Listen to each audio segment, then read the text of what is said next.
But I love that day after you've been crying, eating the pizza and the ice cream, like, oh, no one's ever going to love me again. And you get to the point where you're slowly getting over it, and you do. You get indignant. You get super indignant, like, I'm going to crush this person into the dust.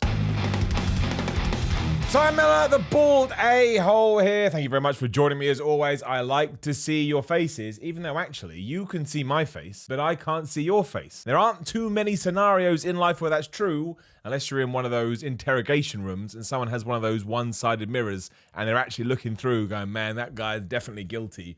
Not that I know anything about that. Truly, I have never been interrogated. But what I have done is I've started going to the gym at one point in my life. Now, I decided to do it when I was around about 16 years old. The reason I actually went to the gym is because a mate of mine is a few years older than me, and he was going to an 18-only gym. And I was like, oh my gosh, he's invited me. So I was so excited. I wanted to feel like I was an adult, because that's what stupid children do. And I did a bicep curl, and I was like, man, well, that felt great. I'll do that for the rest of my life. But there are a bunch of weird, read brilliant reasons why people start going to the gym. And here's 10 of the best. Number 10 is spite. Spite is the best reason to do anything, and when it comes to trying to get in shape, it usually you get the spite because you've broken up with your partner and you're like, I'm going to show you that I am worthy of your love and that you should never have gotten rid of me, and I'm going to get super jacked, or I'm going to get super lean, or I'm going to get a bunch of abs, or whatever it is that you decide to do. And I love this. I think it is brilliant. And so many people have started going to the gym, and so many people have found a passion for going to the fitness palace of love just because somebody else shunned them. I mean, think of the amount of things that people do when they get screwed over. They play an instrument, they go do a brand new hobby, they meet new people, who the hell knows what it is, and it's all because of spite. Now, if you look up spite in the dictionary, I'm sure it probably says something like, you shouldn't be doing this because it's bad for your mental health, and that's likely true. It's a very negative way to go about life, but I love that day after you've been crying, eating the pizza and the ice cream, like, oh, no one's ever gonna love me again. And you get to the point where you're slowly getting over it, and you do. You get indignant. You get super indignant, like, I'm going to crush this person into the dust in case they ever see me on social media or Instagram or Facebook or Twitter or whatever, and they can look at me and go, oh man. And also, let's say that person did do it. Let's say it's 6 months, a year down the line, that person sees you on Instagram and you're looking ripped, you're looking amazing. Imagine they looked at you and went, well, they look really hot now. I'm going to give them a call and see if they want to get back together. That is not a person you want to be with. I would go as far to say that's the shallowest person on the planet. Number 9 kind of ties into this, but in a much more positive light, and it's to get better in the bedroom. I have a friend. I won't name him because it's not fair, and he watches my videos, and he's probably freaking out right now that I am going to say his name. I will just call him Larry. I don't know anyone called Larry, so that means it's good. If you're called Larry, maybe it's a story about you. But yes, he wanted to be better in the bedroom, e.g. he wanted to be better at having sex. So he decided, well, I'm carrying a bit of weight, and that's true. Like, the more weight you carry if you're a man, that can increase your estrogen levels a little bit, so it may play havoc with downstairs, who the hell knows. But it was more about his cardiovascular conditioning. There's other reasons why you can't go longer when you're having sex. I don't think we need to talk about that today. It's not that kind of a channel. But he also felt like he wasn't giving his best performance because he didn't have the oomph. So he decided, I'm going to go to the gym, I'm going to start running all the time, so that when it is, I'm ready to go, we'll just go with that, that's fine, if my parents are watching. When I'm ready to go, I can go. And I was like, that's great, Larry. Don't know why you're telling me. He said, well, you like going to the gym. I said, but I like going to the gym, not for the reasons you want to go to the gym. But it's a weird reason. There's no two ways about it. It's so you can get better at boning. Number 8 is that so you don't have to buy new clothes. Again, a anecdote that I've seen in loads of places. Now, it's not really that you don't want to buy new clothes, right? Everyone likes buying new clothes. It's fine when they come in the mail, you try them on, you send them back because you think you look an absolute moron. You usually have some old favorite clothes. Like if you put on a bunch of weight, there's always a t-shirt or a top or some leggings that you really like and you're never going to throw away and you're going to have until the day that you die.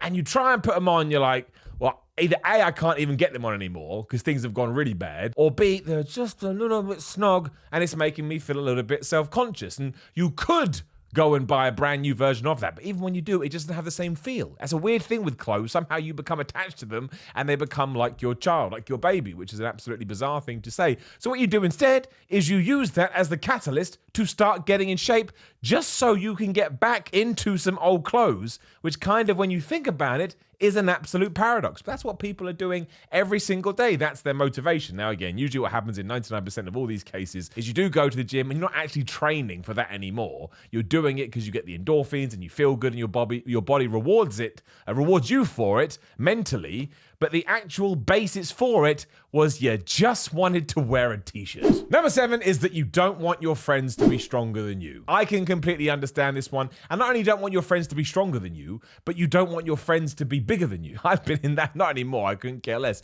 But back in the day, that would be worse. That would be worse than getting cheated on, right? If your friend came to you, Larry's back, and Larry said to you, dude, I'm really, really sorry. You know, I slept with your girlfriend. You'd be like, well, I'm devastated, of course. But if the choice was he came to you and went, Simon, you know, I'm benching more than you. Look how big and jacked I am. I look better. I think, especially at one point in my life, I'd have gone, right, Simon, what's more important here? And I probably would have picked the latter, which is absolutely terrible, and it makes me a bad person. Do not live your life that way. There is absolutely no point. But there is a certain time in a lifter's life too when you start looking at random people. And even if they look a little bit like they're going to the gym, you're like, are they bigger than me? Am I bigger than them? Because they lift more than me? Could I lift more than them? Should I see what they're eating? What are they eating? What are they doing? And you start questioning everything. Like, what the hell? Just enjoy you. You're only in competition with yourself, but this is what we do. And some people will, I mean, maybe they don't start going to the gym because of that, because you'd always have to have that built into your brain. But they certainly think, I'm going to start training harder, I'm going to start training better, I'm going to start eating better, just in case they surpass me. And unfortunately, there's nothing you can do about that. There's not. A lot of it's going to be down to genetics. I've told the story a million times about the guy I went to university with that had no diet whatsoever,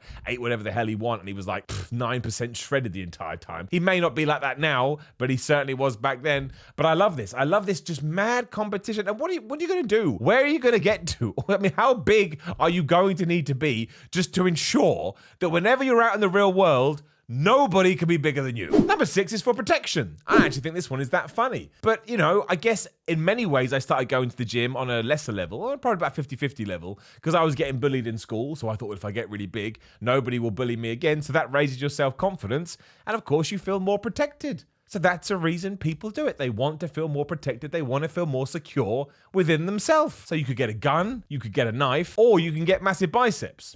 The irony being, if somebody else has a gun or a knife and you just have like a really good peak on your arm, well, they're going to shoot you, and it's not going to help. Number 5 is just in case there is a zombie apocalypse. And don't pretend that's not true. Like, so funny, Simon. Bullshit. If you go on Google right now, you can find all these training plans for how you would have to train and work out if you were going to survive a zombie apocalypse. And a lot of it is CrossFit based. A lot of it is like HIIT routines. Because of course, if you were running away from the undead, they'd be like, oh, intensity. And then you calm down while you hide behind a car or in some kind of shopping mall. We all know how it goes. You know, some people believe that the world's end is going to come and they need to be in the right shape to sort it out. I don't really understand why you'd even want to survive in that environment. If you were in a zombie apocalypse, you're going to get eaten eventually. Someone's going to gnaw on your brain. So I just think you should throw yourself to the wolves. I think you should go to the top of that shopping market, just throw yourself off into the big horde, and then just see what happens. Maybe it's really awesome being a zombie. Hands up if you are a zombie right now. They don't exist, so you don't know. It could be the best thing ever. Number 4 is so that you have somewhere to go, which of course is the gym, the fitness palace of love. It's quite sad when you say it like that, really, isn't it? It's a bit like, well, that sounds like a horrible environment to be in. Everybody deserves somewhere to go. But honestly, they took that away from us.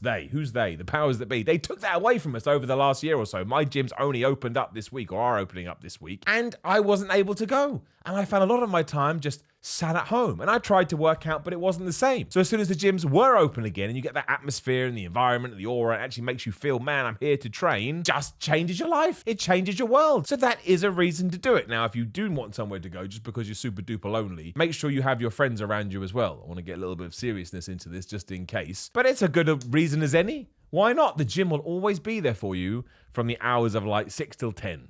Then they closed. But they do have shower facilities. Number 3 is an oldie but a goodie. You go to the gym so you can eat more crap because you know you're burning it off when you go to the gym. Not everybody is going just to lose weight. Not everyone is going to get in the best shape of their life. Some people love eating crap so much, but also understand that long term, it's not healthy for them. If they get massively overweight, they will just have pizzas and burgers and muffins and biscuits and cakes and who knows what else. But then they'll go to the gym, they'll do a bunch of cardio so they can go home, do it again. And I massively respect these people because sometimes, especially on YouTube, you get people say, I don't like any kind of quote unquote like junk food. I'm like, bullshit, you don't. Everyone likes junk food. Everybody. We know it's bad for us, but when it's looking at us, it's like, man, I just want to jump on it and make love to it. Because that's just how because it tastes good. Your brain knows it's good. It's why it gets like addicted to sugar and all that kind of thing. So basically all you're doing here is you're doing weightlifting maths. You're doing gym maths and you're going, well, I've eaten 1,000 calories. and I want to eat another 1,000 calories, but I want to eat it in cheese. So if I just go to the gym and burn as many calories as possible, that's far better than not doing it. And actually, if you want to live that way, I kind of respect it. Number 2 is for Instagram.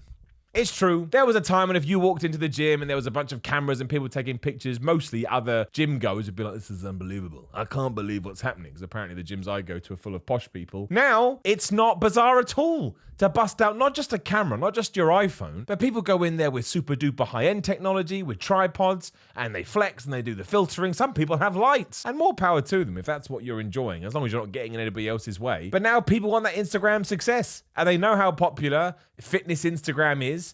They want a piece of that pie, ironically, not the right word to kind of use. So they go to the gym to take pictures of themselves at the gym, and sometimes they don't even go to the gym. That's right. You'll see pictures on Instagram of someone going, having a great workout. They're not even there. They're at home in their pajamas, probably drinking some chocolate milk. But you don't know that because social media deep down is just one big lie. And number 1 is probably the reason most of us start going to the gym, and it's because you want to get in your ideal shape. And here's where I'm going to ruin all of your dreams. It doesn't exist. Let's take Brad Pitt from Fight Club, right? You want to like Brad Pitt from Fight Club. You can eat like Brad Pitt. You can train like Brad Pitt. You can even have abs like Brad Pitt. But you look in the mirror, you're not like Brad Pitt because it's impossible. You can't do it. You're not Brad Pitt. So whatever you think your ideal shape is, like no one ever goes, well, I want to have 16-inch body. No, they look at somebody famous and they go, I want like that person. Or they see somebody like an athlete, I want like that person. You can't do it. And I don't mean to be horrible to you. It doesn't mean you can't get in phenomenal shape. It doesn't mean you can't look at yourself in the mirror and go, I look so great, and be happy as Larry, there he is again, and do a backflip. But whatever is the shape you have in your head, when you first go to the gym and you think, when I get there, I'll be happy. 1, even if you did do it, you wouldn't be happy because it's a dangling carrot and you always want to go after it. But also 2, again, impossible. Impossible. When I started going to the gym, I wanted to look like Triple H. That was my goal. Now, I learned a lot, obviously, as I grew up, but that was my goal. Even if I did everything he did, I'm not going to look like Triple H. It's just not going to happen. So I don't want you to be like put off by this. I don't want you to go, oh, I'm going to give it all up. I'm just saying, if that's the reason you do go to the gym, eventually you are going to sort of take a little bit of a detour and go over here, but that's still good, because actually when you do take the detour, you find out that health and fitness is more about a lifestyle and how it makes you feel, and then how you look is kind of a byproduct of that, but it's all good, and it's all happy, and it's all fine. So there you go, boom. If you've got any more, make sure you let me know in the comments below, and then please do like the video, share the video, and subscribe, hit the bell ding ding, so you know when other videos are going live. Another video right there, please do give it a click. I'm on Instagram and Twitter, obviously, at SimonMiller316, patreon.com/SimonMiller316 if you want to support my projects, simonmiller.bigcartel.com for merch, new stock soon, and that's it. I'm out, take care.